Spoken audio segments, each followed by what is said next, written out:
नमस्कार, ये आकाशवाणी पटना है। अब आप खालिद रशीद से प्रादेशिक समाचार सुनिए। पहले मुख्य समाचार। सुनीता विलियम्स और बुच विल्मोर अंतरिक्ष में 9 महीने बिताने के बाद पृथ्वी पर सकुशल वापस लौटे। राष्ट्रपति, उपराष्ट्रपति, प्रधानमंत्री, राज्यपाल और मुख्यमंत्री ने अंतरिक्ष यात्रियों को बधाई दी।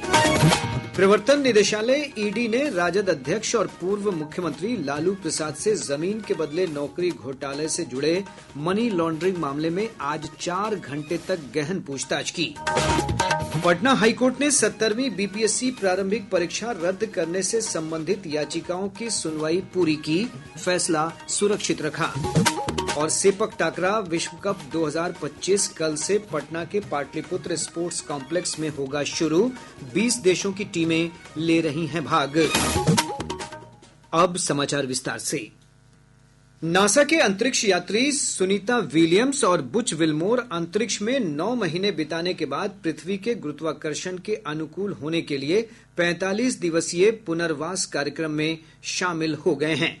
स्पेस एक्स के क्रू 9 कैप्सूल में सवार दोनों अंतरिक्ष यात्री आज सुबह फ्लोरिडा के तट से दूर सुरक्षित उतरे। एक रिपोर्ट। अंतर्राष्ट्रीय अंतरिक्ष स्टेशन पे अपने लंबे प्रवास में भारहीनता के प्रभाव में रहे अंतरिक्ष यात्री अब इसे समाप्त करने के शारीरिक अभ्यास से गुजरेंगे। माइक्रोग्रेविटी के लंबे समय तक संपर्क में रहने से मानव शरीर के लिए अनूठी चुनौतियां उत्पन्न होती हैं। इन चुनौतियों से निपटने के लिए अंतरिक्ष यात्रियों को 3 चरण वाले पुनर्वास कार्यक्रम में शामिल किया जाता है। पहले चरण में गतिशीलता, लचीलापन और मांसपेशियों को मजबूत करने पर ध्यान दिया जाता है। दूसरे चरण में प्रोबियोसेप्टिव व्यायाम और कार्डियोवैस्कुलर प्रशिक्षण शामिल है, जबकि तीसरे और सबसे लंबे चरण में कार्यात्मक विकास को प्राथमिकता दी जाती है। अंतर्राष्ट्रीय अंतरिक्ष स्टेशन से प्रस्थान के 17 घंटे बाद सुनीता विलियम्स और बुच विल्मोर का स्पेस एक्स ड्रैगन कैप्सूल सुबह 3:27 पर सुरक्षित रूप से उतरा। कैप्सूल से बाहर आने के बाद उन्हें मेडिकल जांच के लिए भेजा गया। समाचार कक्ष से करिश्मा राय। राष्ट्रपति द्रौपदी मुर्मू और प्रधानमंत्री नरेंद्र मोदी ने स्पेस एक्स के क्रू 9 मिशन के धरती पर सुरक्षित वापसी के लिए नासा की पूरी टीम को बधाई दी है। राष्ट्रपति ने सोशल मीडिया पोस्ट में कहा कि भारत की बेटी सुनीता विलियम्स और उनके साथी अंतरिक्ष यात्रियों ने दृढ़ता, समर्पण और कभी हार न मानने की भावना से सभी को प्रेरित किया है। प्रधानमंत्री ने सोशल मीडिया पोस्ट में कहा कि सुनीता विलियम्स और क्रू 9 अंतरिक्ष यात्रियों ने एक बार फिर दुनिया को दिखाया है कि दृढ़ता का सही मतलब क्या है। राज्यपाल आरिफ मोहम्मद खां, मुख्यमंत्री नीतीश कुमार, विधानसभा अध्यक्ष नंद किशोर यादव, विधान परिषद के सभापति अवधेश नारायण सिंह, विधानसभा में नेता प्रतिपक्ष तेजस्वी प्रसाद यादव ने भी अंतरिक्ष यात्रियों को बधाई दी है। सरकार ने 2035 तक भारत अंतरिक्ष स्टेशन नाम से अपना अंतरिक्ष स्टेशन बनाने की योजना बनाई है और अगर सब कुछ सही रहा तो 2040 तक एक भारतीय अंतरिक्ष यात्री चंद्रमा पर होगा। प्रधानमंत्री कार्यालय में राज्य मंत्री डॉक्टर जितेंद्र सिंह ने आज लोकसभा में पूरक प्रश्नों के उत्तर में यह जानकारी दी है। श्री सिंह ने कहा कि चंद्रयान 4 को 2 प्रक्षेपण यानों के जरिए प्रक्षेपित किया जाएगा। चंद्रयान एक पहला ऐसा हमारा मिशन रहेगा जो 2 लॉन्च व्हीकल्स से छोड़ा जाएगा। उसके 5 कंपोनेंट रहेंगे, 3 एक तरफ, 2 एक तरफ, और डॉकिंग अनडॉकिंग जिसकी थोड़ा बहुत अनुभव स्पेसएक्स से भी हुआ है, उसको बार बार करके और अधिक अनुभव और क्षमता हासिल करने का प्रयास रहेगा। श्री सिंह ने कहा कि इस साल के अंत तक एक महिला रोबोट के साथ गगनयान की परीक्षण उड़ान शुरू की जाएगी। उन्होंने कहा कि यह गौरव, गर्व और राहत का क्षण है कि सुनीता विलियम्स धरती पर सुरक्षित वापस आ गई हैं। प्रवर्तन निदेशालय ईडी ने राजद अध्यक्ष और पूर्व मुख्यमंत्री लालू प्रसाद से जमीन के बदले नौकरी घोटाले से जुड़े मनी लॉन्ड्रिंग मामले में आज गहन पूछताछ की। सूत्रों ने बताया कि पटना स्थित ईडी के क्षेत्रीय कार्यालय में एजेंसी के अधिकारियों ने करीब 4 घंटे तक श्री प्रसाद से पूछताछ की है। इस दौरान रेलवे में ग्रुप डी के पदों पर विभिन्न लोगों की नियुक्ति में अनियमितताओं से संबंधित सवाल किए गए। ईडी इस मामले के अन्य आरोपियों से भी पूछताछ करेगी। एजेंसी ने कल पूर्व मुख्यमंत्री राबड़ी देवी और उनके बड़े बेटे तेज प्रताप यादव से इसी मामले में घंटों पूछताछ की थी। गौरतलब है कि लालू प्रसाद के 2004 से 2009 के दौरान रेल मंत्री रहते रेलवे में नियुक्ति का यह घोटाला उजागर हुआ था।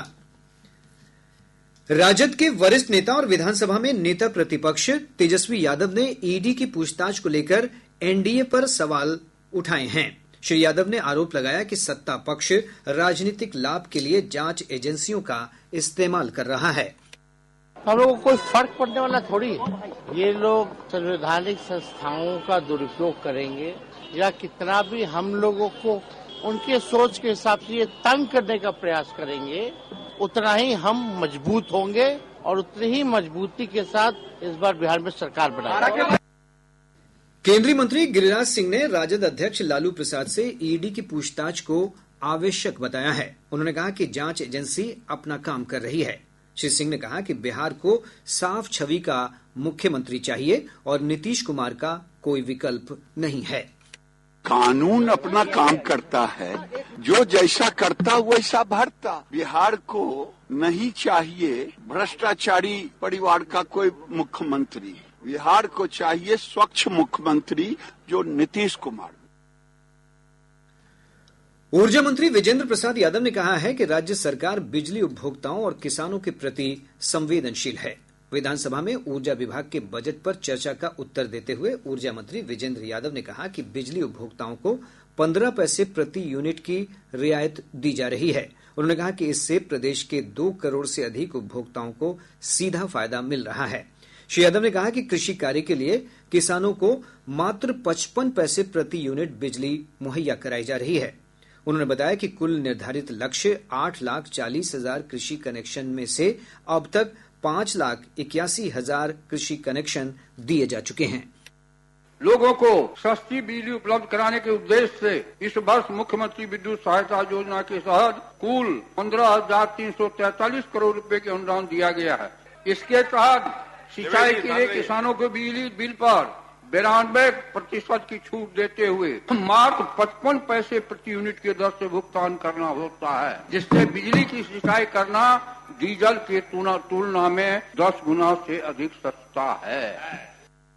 पथ निर्माण मंत्री नितिन नवीन ने कहा है कि कोइलवर पुल पर ट्रैफिक जाम की समस्या से निपटने के लिए कई कदम उठाए गए हैं। श्री नवीन ने आज विधानसभा में एक प्रश्न के उत्तर में कहा कि NHAI सहित पटना और भोजपुर जिला प्रशासन की ओर से इस दिशा में कदम उठाए गए हैं। श्री नवीन ने कहा कि राज्य में किसी भी पुल पर भारी वाहन खड़े करने पर रोक लगा दी गई है।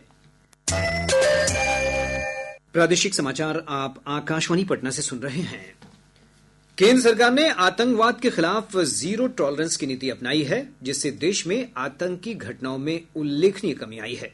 आज राज्यसभा में एक प्रश्न का उत्तर देते हुए गृह राज्य मंत्री नित्यानंद राय ने कहा कि सरकार ने राष्ट्रीय जांच एजेंसी NIA को और अधिक सशक्त बनाया है।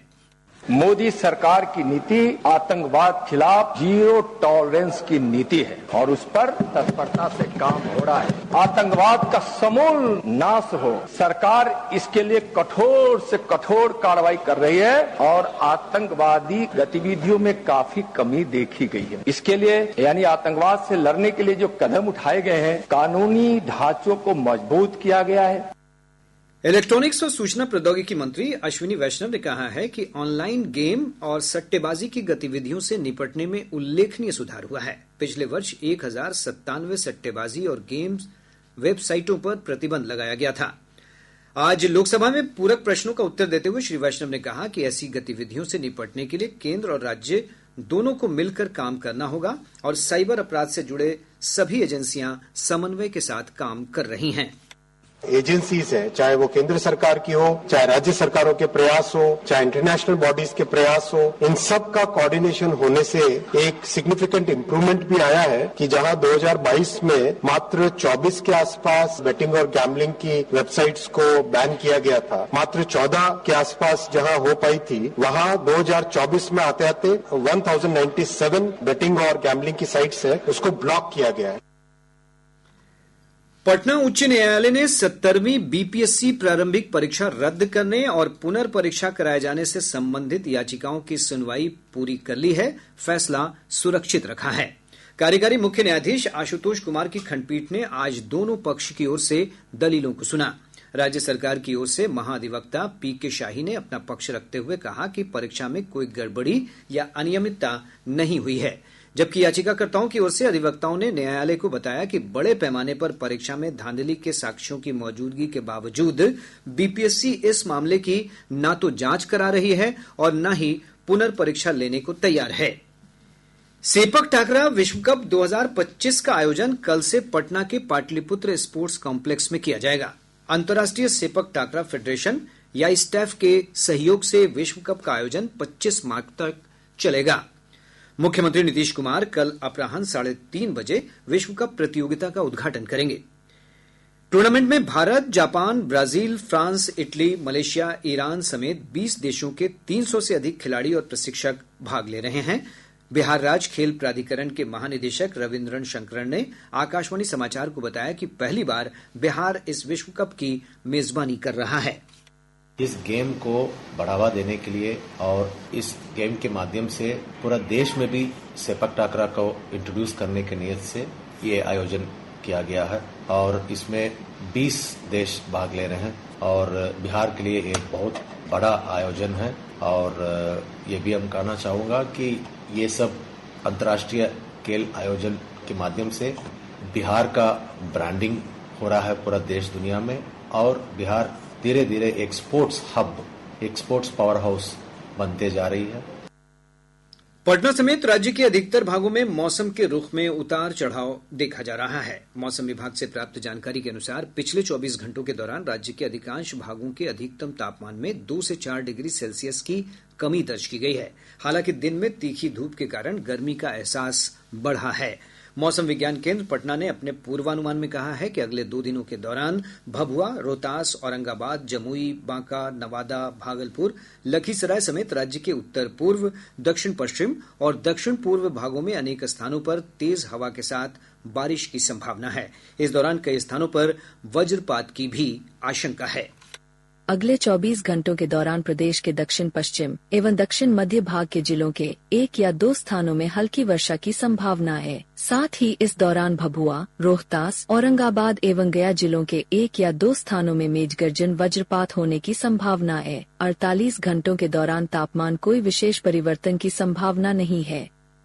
रोहतास की जिलाधिकारी उदिता सिंह ने दत्तक ग्रहण की कानूनी प्रक्रिया का पालन करते हुए एक बालिका को सिंगापुर की एक दंपत्ति को गोद दिया है। दत्तक ग्रहण का कार्य जिलाधिकारी के कार्यालय कक्ष में पूरा किया गया। मधुबनी जिले के विभिन्न थाना क्षेत्रों में उत्पाद और मद्य निषेध विभाग की टीम ने छापेमारी कर 5 शराब कारोबारियों को गिरफ्तार किया है। उत्पाद अधीक्षक विजयकांत ठाकुर ने बताया कि 29 स्थानों पर की गई छापेमारी में भारी मात्रा में शराब और अर्धनिर्मित शराब बरामद की गई है। और अब अंत में मुख्य समाचार एक बार फिर। सुनीता विलियम्स और बुच विल्मोर अंतरिक्ष में 9 महीने बिताने के बाद पृथ्वी पर सकुशल वापस लौटे। राष्ट्रपति, उपराष्ट्रपति, प्रधानमंत्री, राज्यपाल और मुख्यमंत्री ने अंतरिक्ष यात्रियों को बधाई दी।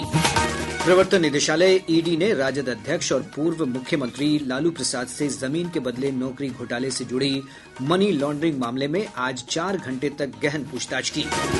पटना हाईकोर्ट ने 70वीं बीपीएससी प्रारंभिक परीक्षा रद्द करने से संबंधित याचिकाओं की सुनवाई पूरी की, फैसला सुरक्षित रखा। और सेपक टाकरा विश्व कप 2025 कल से पटना के पाटलिपुत्र स्पोर्ट्स कॉम्प्लेक्स में होगा शुरू। 20 देशों की टीमें ले रही हैं भाग। इसके साथ ही आकाशवाणी पटना से प्रसारित प्रादेशिक समाचार का ये अंक समाप्त हुआ। आकाशवाणी पटना से अगला समाचार बुलेटिन प्रातः 8:48 से प्रसारित किया जाएगा।